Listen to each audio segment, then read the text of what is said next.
Hello everyone. I'm going to do another uh, video sermon video, however you want to term it. I've been doing series, and I'm on the last one I did was lessons from the spider, and today it's going to be lessons from the ant. I'm going to be in Proverbs 30:24 through I think it's 28. And it says, "There be four things which are little upon the earth, but they are exceeding wise. The ants are a people not strong, yet they prepare their meat in the summer. The conies are but a feeble folk, yet they make their houses in the rocks. The locusts have no king, yet they go forth, all of them by bands. The spider takes hope with her hands and is in kings' palaces." And that's what we did last time, was about the spider. So today we're going to study the ant, if we can, if God will help us. What can the ant teach me? You might be saying. Well, you'd be surprised. They're tough. Um, I I used to work at pest control, and they're about as tough a thing as you can come up against. They are very tough, and I've relayed the story before. I did all the Madison County and Madison City schools, and I had this one school, and this man did work on the side at a farm after they get out of school 3 o'clock, 3:30, whatever. So he'd go down there so many times a week and work. And he was down there working, and I had him a torch, and he went to the back through the gate, and there was a big old ant mound, huge. And he took his torch and he lit it ablaze. He stood there and watched it burn. And he said, "I got him." Well, that's the thing about the ants. You may think you've got them, but they are tough. They've endured a lot of things. And so a few days later, he came back down there to do some more work, and he thought about the ant mound, and he looked over there, and there it was. It was burnt to a crisp. And he said, "Man, I got them." And he looked over there, and the ones that survived the fire just made a heap out of the bodies of the ones that didn't survive the fire. They went right down the way there, and they started another mound. The easiest way to live your life is learn from others' past failures and accomplishments. Um, I've learned from my mistakes, but I prefer learning from other uh, people's mistakes. Uh, it's more challenging to take advice from someone that's not yet benefited from their own solutions, like a homeless man trying to tell you how to be a billionaire.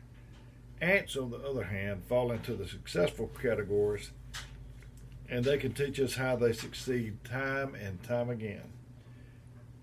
One thing, they're driven by purpose. They have a clear long-term objective that shapes everything they do, and that's what you need, is a clear long-term objective that determines everything you do, so that there's no wasted effort. One ant's sole job is to find food for the colony. That's his job. That's what he does. He don't try to get in on the other person's job. He just does that job.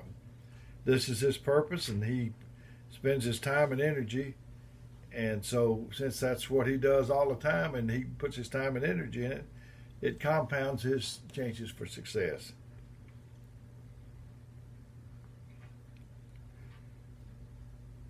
We need to minimize our engagement with activities that draw you away from your main purpose. Um, we need to focus on that we are supposed to be doing. And we've got a lot of distractions today.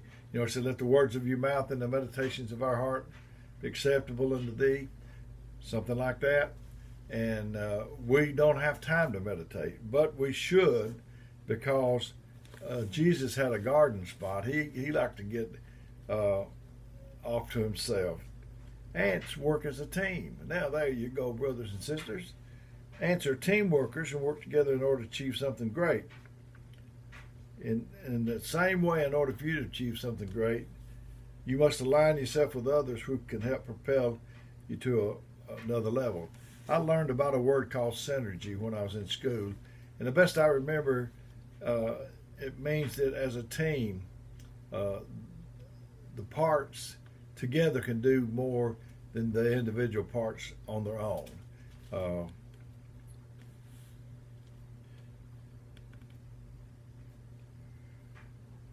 they have a time to rest, ants do, and a time to work. Ants have to work with the natural season. So in the summer, they gather their food, and in the winter, they hibernate to conserve energy because of the lack of food.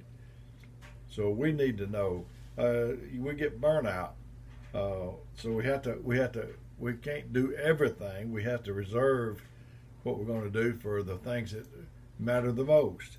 You have to know what your it is, and you have to go after that.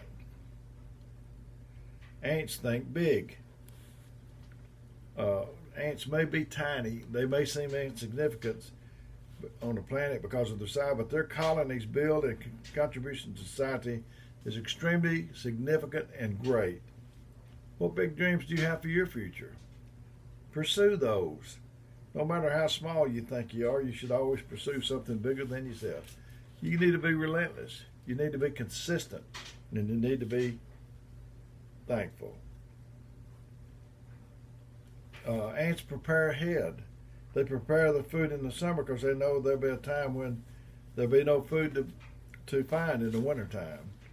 So they're constantly preparing for a season which is yet to come upon them. And that's different than us, of course. When you should be studying, you're watching TV. You're on Facebook. You're communicating with friends. I started a long time ago. I didn't know I was preparing for this, but I started a long time ago to put things aside in my head that could help somebody else. Hopefully that was the thing. The only way you can maximize any given moment is by preparing for it. If you think ahead to whatever you got to do tomorrow and then work your way backwards, you would then be able to prepare adequately. I like to, my brother Dwayne, he was an attorney, and he visualized. If he had a case the next day, he thought through what he was going to say and what the other fellow was going to say, and he visualized it. You need to visualize in your mind what you're going to do tomorrow and today, and follow through that. I tell you, my brother was something else. Dwayne, he represented Progress Rail. I heard a story about him. I wasn't there, but they said that he represented a client, a vendor, on something that happened at the railway, and the fellow he was defending had never seen him, and so Dwayne goes down there, and Dwayne hadn't actually come in the courtroom or whatever it was, the hearing room or whatever, but the other two opposing attorneys were sitting there, and the man saw him. He knew they were going to be against him, and they had three-piece suits on and briefcases sitting at a conference table, and he thought, man, these guys are impressive. I hope my guy, Dwayne Cantrell, I hope my guy is at least that sharp. And in comes Dwayne. Did you ever know about Columbo? That was my brother. I mean, he looked like he just didn't know where he was going, or he was mismatched. Didn't look like he had it together. But that was a deceptive thing he used. But he was on it. And he wanted you to relax. But he comes in the room, and the man looks at him and said, oh, that's my attorney? Oh, well, I'm in trouble against these two guys. So Dwayne's over there while the other guys are preparing their case. Dwayne's done it the night before, and he's reaching in a candy bowl, fishing around for some kind of candy.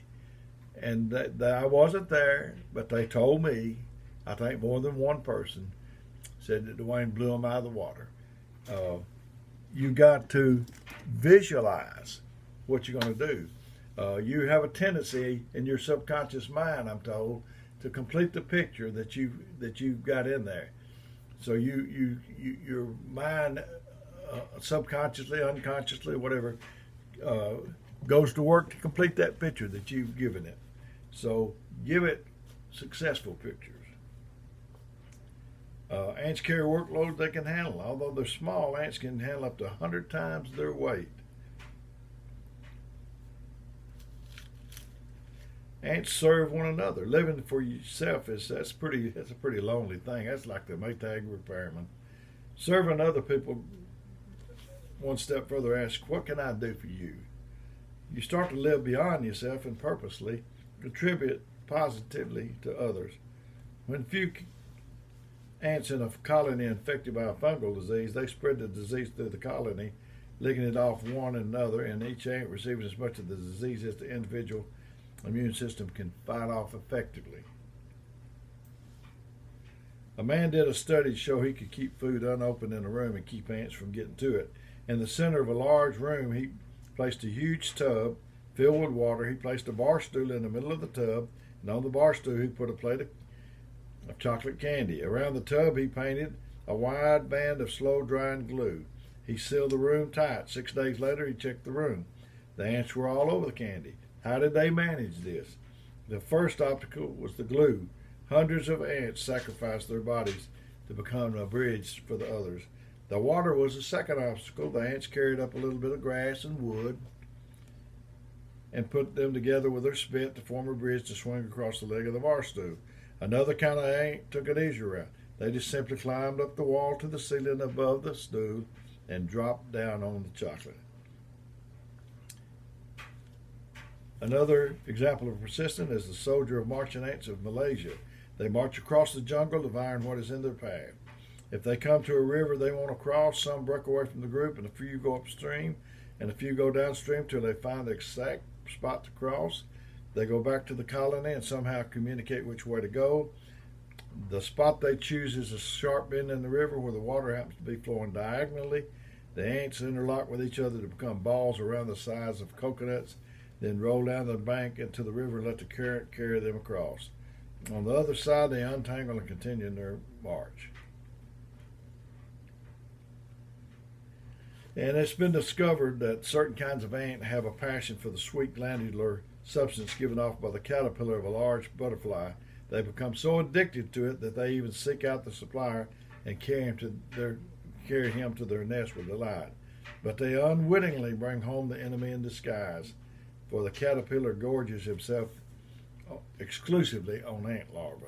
Usually such a threat to the colony be repelled with great vigor, but the adults enjoy the tasty secretions of the guests so much that they're oblivious to the fact that their young are being devoured in the process. Is that what we're doing, brothers and sisters?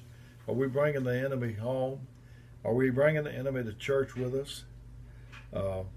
And I talked about the spider, and I'm talking about the ant. And both of them, if you tear down an ant mound, if you tear down a spider web, they start building back immediately. So COVID's tearing up a lot. Coronavirus is tearing up a lot. But we need to get right back in there and start building again. It's easy to tear down, hard to build up. We need to work together. I remember in school, I don't know why I thought about this, but I've mentioned it before. I remember when I was growing up, we didn't have the games that they got now. I'm not saying poor, pitiful me. My daddy told me about what he had, and it was less than what I had by far. But